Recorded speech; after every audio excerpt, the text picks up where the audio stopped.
Señoras y señores, muy buenas noches, bienvenidos a Somos Nosotros. Efectivamente, lo hablábamos recién con el querido Luis Majul, medio país en la Argentina sumido en la pobreza, los jóvenes y los chicos, que son claramente los más golpeados, récord de argentinos que tienen trabajo registrado, que reciben cargas sociales, que tienen cobertura y sin embargo siguen en la pobreza. Naturalmente la clase media arrasada. Son todos los datos que aparecieron en el último informe sobre la situación social, el que elabora la Universidad Católica, el Observatorio Social de la Iglesia, y que en definitiva, muestran desde mi punto de vista las consecuencias de un modelo inflacionario que la Argentina evidentemente está soportando y del que no puede salir ya hace más de una década. En definitiva, la inflación es eso, es el estatismo económico, es lo que en definitiva ha generado este modelo de déficit fiscal, de emisión monetaria, de no respetar obviamente las leyes de gravedad de la economía. Y fíjense que estamos en un momento donde, si bien aparecieron los temores por esta nueva variante sudafricana del coronavirus, en las últimas horas, en los últimos días, reapareció bastante el optimismo en, perspectiva. Se confirma que esta nueva variante sería eventualmente menos dramática en términos de mortalidad, si bien es más contagiosa. Ha habido incluso informes de laboratorios respecto de avances. Pfizer hoy prácticamente dijo que con la tercera dosis la protección es muy elevada. Glaxo también hizo un comentario internacional. Todo eso generó un nuevo optimismo en los mercados internacionales, lo cual para la Argentina en alguna medida es una oportunidad. Tenemos al mismo tiempo un mundo donde hay récord de los precios de los productos que Argentina exporta. Nuevamente, los alimentos y sobre todo los alimentos elaborados.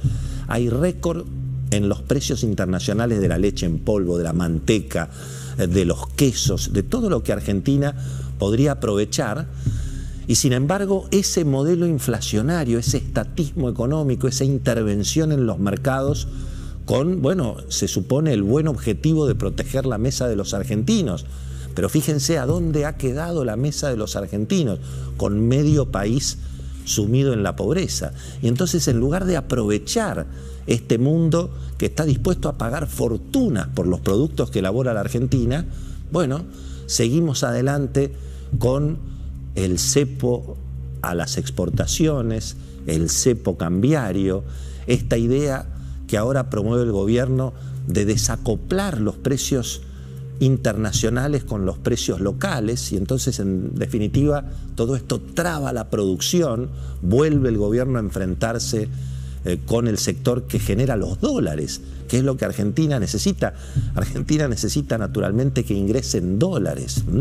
Tenemos los puentes cerrados con el Uruguay, a donde podrían ingresar también turistas. Ya está protestando hasta el gobierno de Entre Ríos respecto al cepo fronterizo que también no logramos levantar en la Argentina. No levantamos ningún cepo, cada vez ponemos más, cada vez hay más intervención, cada vez hay más inflación, cada vez hay más Estado y cada vez hay más pobres. Y a medida que van pasando los trimestres y cada vez que aparecen los informes sobre la situación de la pobreza, se repite esta situación. Y este modelo inflacionario es el que, se agotó completamente. Ya no quedan dólares en el Banco Central, el control de cambios y el cepo cambiario ha vaciado las reservas. Y esto es lo que se enfrenta ahora en la negociación del gobierno con el Fondo Monetario Internacional y con los acreedores, donde lo que se intenta es que Argentina se reconecte con el mundo financiero internacional, que pueda volver a tener crédito, pero por supuesto siempre y cuando el país esté dispuesto a salir de este modelo inflacionario que es el que nos trae prácticamente 20 millones de pobres en la Argentina y 5 millones de indigentes, 20 millones de pobres y 5 millones de indigentes. Y ahí es lo que se está discutiendo, el déficit fiscal, cómo se va obviamente a financiar. Vamos a seguir emitiendo billetitos de 1.000 pesos que cada vez valen menos, con los que cada vez se puede comprar menos. Va a seguir la Argentina con un gasto público completamente desmedido, invirtiendo en obra pública que termina en los bolsillos, obviamente, de los empresarios de la construcción que se acuerdan con el gobierno cómo se reparten justamente esos fondos. Bueno, todo eso es lo que se está discutiendo, pero a la Argentina le cuesta mucho apostar a la libertad económica, liberar los mercados, apostar a que justamente entren dólares en lugar de que estén todo el tiempo saliendo, ¿no? Bueno, en ese marco las próximas horas son aparentemente decisivas, no solamente por lo que se está negociando en Washington, que tenemos muchos detalles, lo va a contar Cecilia Bufflet, Beto Valdés ahora en el noticiero del programa, sino porque, bueno, finalmente mañana y pasado comienza esta cumbre mundial por la democracia, a la que la Argentina ha sido convocada. Estados Unidos invitó a la Argentina y el presidente Alberto Fernández finalmente confirmó que va a participar. Es una cumbre virtual, va a haber un mensaje grabado del presidente Alberto Fernández, medio nos imaginamos, como te digo una cosa, te digo la otra, seguramente allá habrá un Alberto Fernández a pleno, tratando de mantener la relación con el G7, cuidando eventualmente la negociación que hoy necesita Argentina de apuro con el Fondo Monetario, pero seguramente, bueno, planteando las objeciones que tiene la Argentina respecto de la política internacional con los países amiguitos de la Argentina, que por supuesto no van a estar convocados en esta cumbre por la democracia, ni Venezuela, ni Cuba, ni Nicaragua, ni Irán, ni Rusia, ni China. Pero al mismo tiempo, en las próximas horas, después de la cumbre por la democracia en Estados Unidos, se va a celebrar aquí el próximo viernes el festejo por la democracia argentina. Un festejo que me parece que va a ser más partidario que inclusivo de todas las fuerzas democráticas del país. El gobierno va a ser, bueno, una celebración para el gobierno, un gobierno que viene de perder las elecciones, pero fíjense cómo estamos, los que perdieron las elecciones aparecen unificados y celebrando, los que ganaron las elecciones se están peligrosamente dividiendo. Así que lo vamos a tener al presidente Alberto Fernández con Joe Biden por la democracia y con Cristina Fernández de Kirchner y Lula da Silva en Plaza de Mayo, obviamente, bueno, respondiendo y seguramente compensando a los sectores de izquierda que naturalmente respaldan al Frente de Todos y al oficialismo. En un momento donde además la política está muy concentrada en sus propios problemas. El gobierno intentando doblarle la mano a los jueces, mantener el control en el Consejo de la Magistratura, enfrentándose fuertemente con la Corte Suprema, incluso después de haber perdido las elecciones.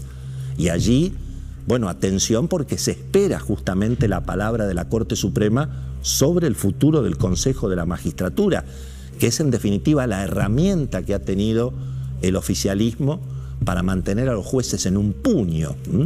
Los intendentes también están en sus propios problemas, buscando la reelección eterna. Ya ha habido incluso un fallo de la justicia que le abre la puerta a los intendentes de la provincia de Buenos Aires, no solamente los del conurbano, a ir eventualmente por la reelección eterna. Y mientras tanto, bueno, la oposición, por lo menos en el Parlamento, aparece sin jefatura. Se han generado finalmente 7 bloques opositores. Hablamos en este programa del riesgo de la división en ese sentido.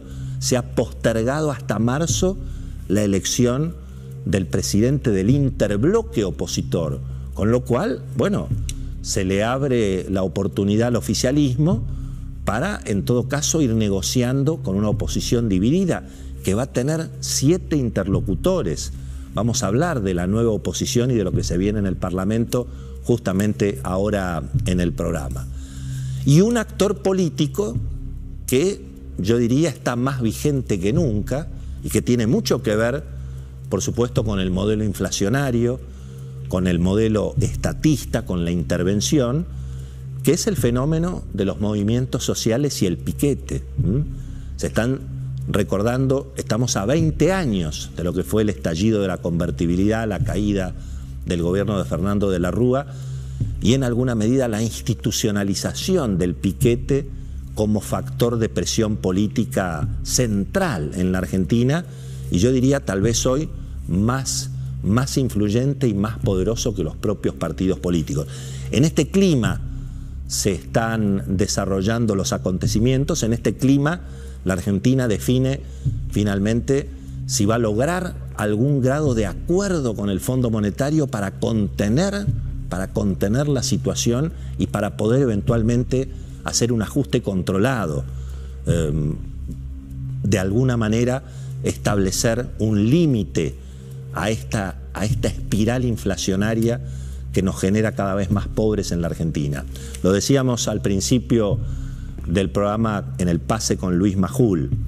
Por supuesto que la noticia es la instancia final que en estos momentos se está jugando Boca en la Argentina, pero la noticia también ha sido River en las últimas horas.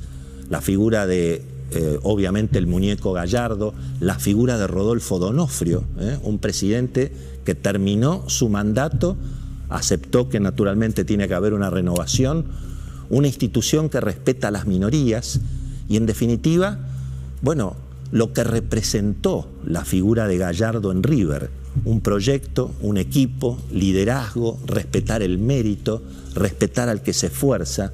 Bueno, algunas cuestiones que estuvieron presentes en ese exitoso proyecto que representó D'Onofrio y Gallardo en River y que bien podrían servir un poco de ejemplo para la Argentina de estos días. Estamos obviamente con alguna preocupación sobre la situación sanitaria, han aumentado los contagios en la Argentina, pero se mantiene muy estable tanto la situación de los fallecimientos como también la ocupación de camas de terapia intensiva. La situación sigue controlada, pero se abrió el debate sobre el pase sanitario en un país donde todavía, bueno, la provisión de vacunas no está del todo clarificada, no está del todo asegurada. Sin embargo, hay un debate válido sobre la cuestión del pase sanitario. Le preguntamos al doctor Conrado Stoll qué es lo que piensan los especialistas de esta iniciativa. Fíjense lo que nos decía. El pase sanitario es indispensable. Asegura que la gente tenga vacunas y que por lo tanto no se enferme gravemente o esto sea poco probable. Pero el desafío en nuestro país va a ser que se cumpla. Y que veamos no solamente que la persona tiene 2 dosis, sino que la última dosis tenga menos de 6 meses. Porque si no, si se ha pasado, es como si no estuviese vacunado. El verano, bueno, los títulos de los diarios de nuevo se ocupan casi fundamentalmente de la pandemia, tanto por el segundo brote de Delta como por la aparición de Omicron en las últimas 2 semanas. Por lo tanto, hay que vacunar en la Argentina en modo emergencia sanitaria. Creo que lamentablemente al final del día, la herramienta más efectiva va a ser la que hemos usado desde el principio de la pandemia, que es cuidarnos cada uno de nosotros, con el barbijo y todas las medidas que hemos aprendido a lo largo de esta larga saga que estamos viviendo.